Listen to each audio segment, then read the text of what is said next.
likes to this videos? If we make 5,000 likes to this video, we will upload more patriotic news. Thank you. Fired. White House leaker who sabotaged President Trump fired. It's about time. No association capacities without the capacity to hold a few issues in confidence. While the legislature has an extraordinary commitment to the general population, that does not imply that everything that is done inside each part should be open learning. That is self-evident. The individuals who break that confidence, particularly for private pickup, should be fired. It's quite recently that straightforward. Assistant Press Secretary Michael Short is a nearby partner of Chief of Staff Priebus, and there have been inquiries concerning his respectability with regards to keeping confidential data private. Truth be told, there have been a few murmurings with respect to whether Mr. Priebus has shown the most extreme inconstancy in such issues. Presently, Michael Short has been fired by the new White House Communications Director Anthony Scaramucci. The inquiry stays with reference to who else may be on the hacking obstruct as President Trump tries to plug the releases that have tormented his organization. Could Priebus, himself, be next to go? Breitbart reports that Michael Jackson has been terminated from the White House Communications Office. Short, an ally of the White House Chief of Staff Reince Priebus and now former Press Secretary Sean Spicer, who resigned last week, was terminated on Tuesday by new White House Communications Director Anthony Scaramucci. Politico's Tara Palmieri was the first to report the news. Newly appointed White House Communications Director Anthony Scaramucci said on Tuesday that he plans to dismiss Assistant Press Secretary Michael Short, Palmieri wrote on Tuesday morning. It would be Scaramucci's first step towards shaking up the communications shop, which was dominated by former Republican National Staff staffers loyal to White House Chief of Staff Reince Priebus, a former RNC chairman. Better late than never. Little breaks can sink a major ship if there are sufficient of them, and ideally Mr. Scaramucci will have the capacity to find and fire the individuals who do not have the loyalty to look after privacy, and will put enough dread in whatever remains of them to ensure that they reconsider before they uncover private data for sense of self-delight or individual pickup. What do you think about this? Do not hesitate and write your thoughts in the comment section below. Thank you for reading. T. Right Wing.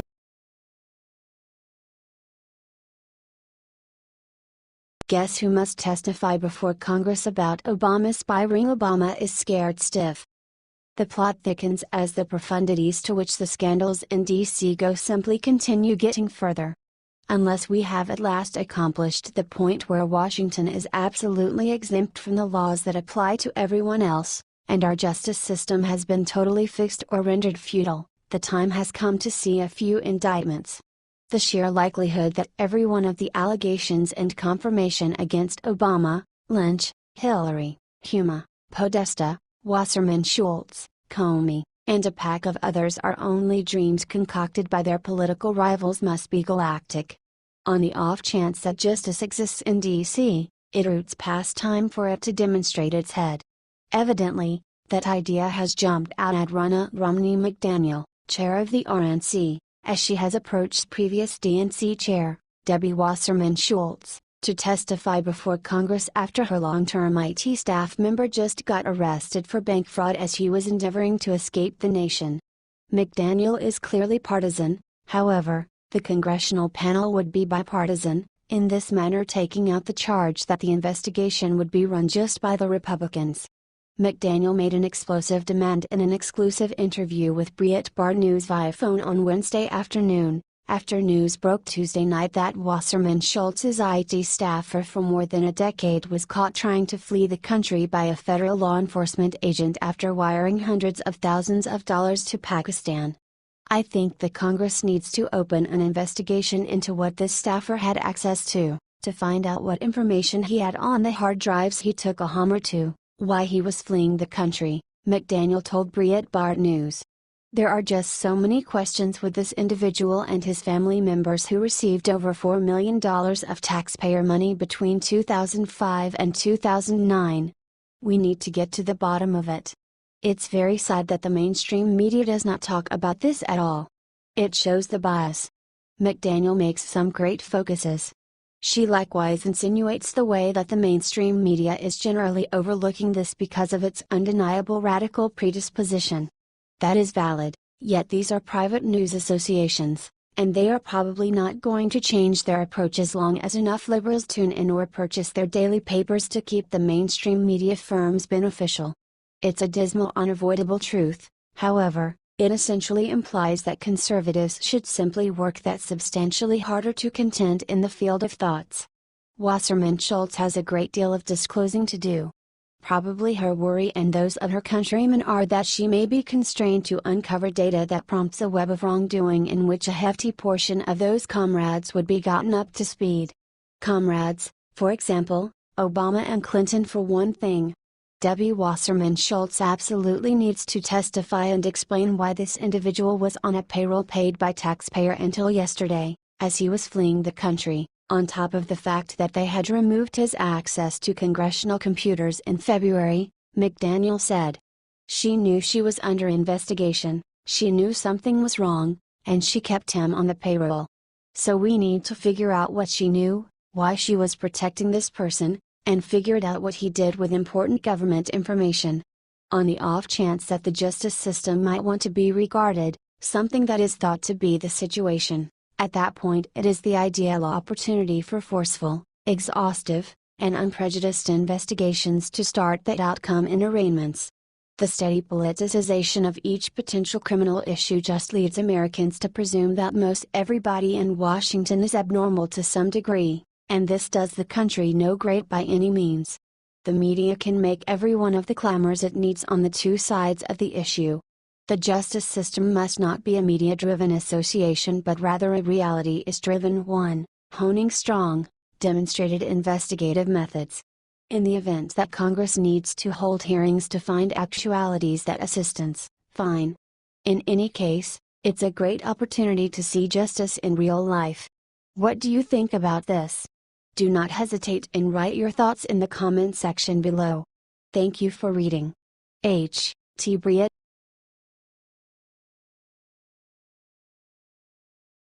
Hillary is having a temper tantrum. Look what President Trump just did, you'll cheer. One topic that has been underlined in these website pages is that justice is for everybody or for nobody. The possibility that one can move sufficiently high on the political stepping stool to be past the range of the law is savage. Once spread and accepted as reality, that conviction leads not exclusively to hatred for such people who appear to be resistant to justice, yet it brings the legitimate system and its parts into unsavoriness. A general public that sees the law as a wiped-out joke is a general public in a sensational disgrace. Is there any uncertainty that if a normal representative with top mystery trusted status in one of our knowledge offices were to have done what overpowering proof focuses on what Hillary has done, that such a man would be confronting different criminal accusations? Assuming this is the case, why isn't she? Up until now, the main answer is that she is Hillary. That is sufficiently bad. President Trump took to Twitter to declare that he is pressing Attorney General Sessions to seek after charges against Hillary and to indict her. It is the right choice. Either indict her or exonerate each individual in jail for releasing characterized data paying little heed to their inspiration. Justice for all or justice for none. This was a delicate matter for Trump. If I win, I will instruct my Attorney General to get a special prosecutor to look at your situation. Because there has never been so many lies, so much deception, Trump said in the second presidential debate with Clinton. After some quibble now gives off an impression of being the time that he will follow through on that promise. Trump is prepared to get down to business. Something at which he ought to exceed expectations given the troublesome and serious transactions that have been a standard component of his business life. Sessions may have made comments showing that he was uncertain whether he ought to be the one to seek after charges against Hillary given that he contradicted her bid for president. All things considered, if the Attorney General isn't the individual to do as such, maybe he could show who should. All things considered, he is the country's central law authorization officer. It is not his business to release lawbreakers free. If not supporting Hillary for president would be an excluding factor for being engaged with her indictment, that would preclude the larger part of Americans, Individuals who either voted in favor of President Trump or who didn't vote by any stretch of the imagination. That is a silly thought. Attorney General Sessions, carry out your employment and indict Hilary. All things considered, the jury will settle on an ultimate conclusion. On the off chance that you won't, leave and let somebody who is unafraid to do the Attorney General's job assume control. What do you think about this? Do not hesitate and write your thoughts in the comment section below. Thank you for reading. H.T. The Daily Caller.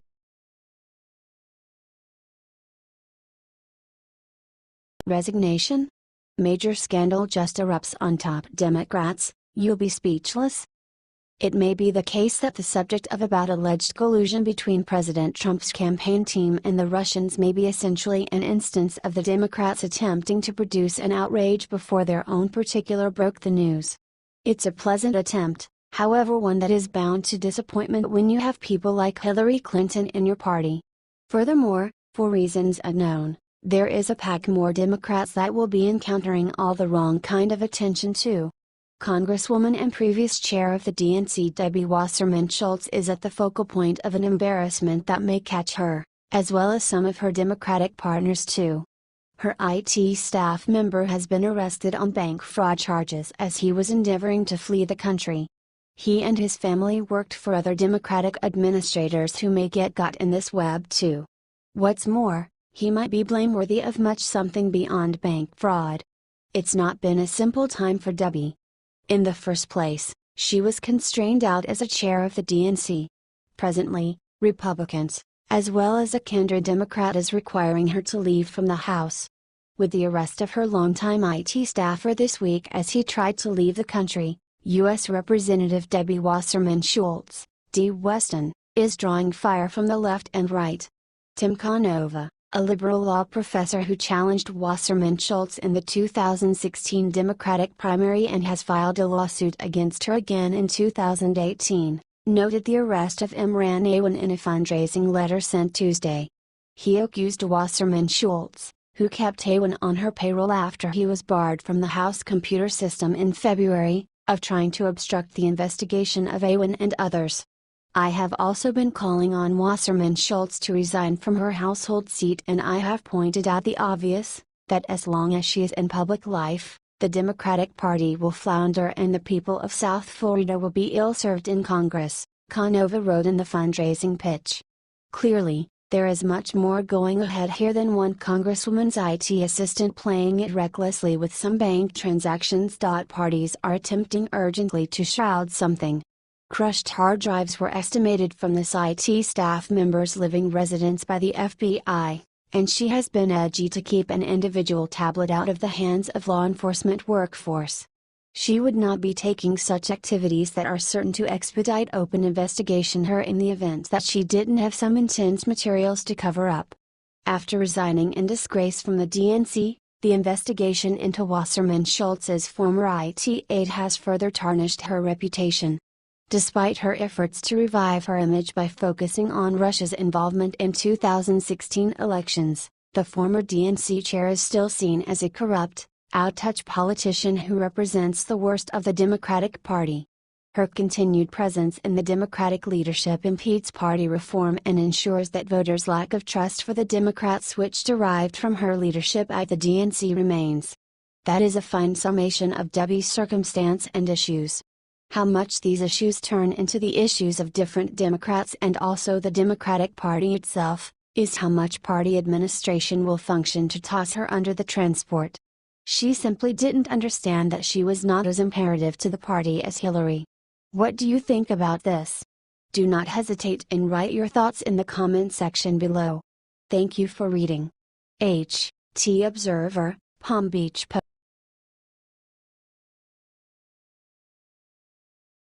$780 billion victory.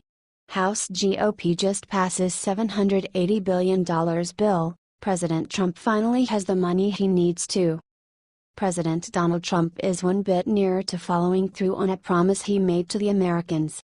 All through his fruitful campaign, he said he'd stop the interminable flood of unlawful migration that has pushed a once proud nation to the brink of collapse.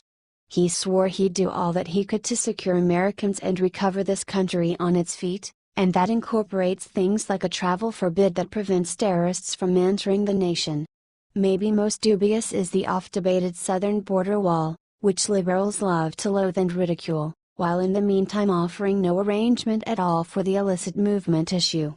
Indeed, their answer is to overlook it or imagine there is no issue. Yes, ostrich disorder runs widespread among the misleading left. Be that as it may, now, the House of Representatives has given Trump and genuine patriots around the nation a colossal triumph. They've passed a $788 billion spending package, which incorporates funding for the military and, yes, a border wall amongst Mexico and the United States. Via Independent Journal Review, citing the Associated Press, the legislation passed on a 235-192 vote and is likely to face tough Democratic opposition in the Senate. In addition to the border wall financing, the spending package contained funding for military pay raise and an increase for veterans programs. Although the border wall reportedly received low public approval in the polls, the Republicans gave Trump the necessary funding. House Majority Leader Kevin McCarthy, R. California, suggested Trump got, or would eventually, get as much funding as he requested for the border wall. Every single dime the president asked to start building a wall on our southern border, he's going to get, McCarthy said. Obviously, House Minority Leader Nancy Pelosi scrutinized the bill since it skirted a $70 billion spending limit put on the military. Yes, Nancy, it breaks the utmost yet in the event that we don't accomplish something now to shield ourselves from individuals of your kind, we will transform into parts of Europe, which is going up on fire at the present time. That ought to be a lesson to us with respect to movement and relocation. However, once more, liberals would rather stick their hands in the sand and chant kumbaya in light of the fact that they can't deal with reality. Obviously, they never could. Which is the reason we're in this circumstance. What do you think about this? Do not hesitate and write your thoughts in the comment section below. Thank you for reading. HTIJR, Associated Press.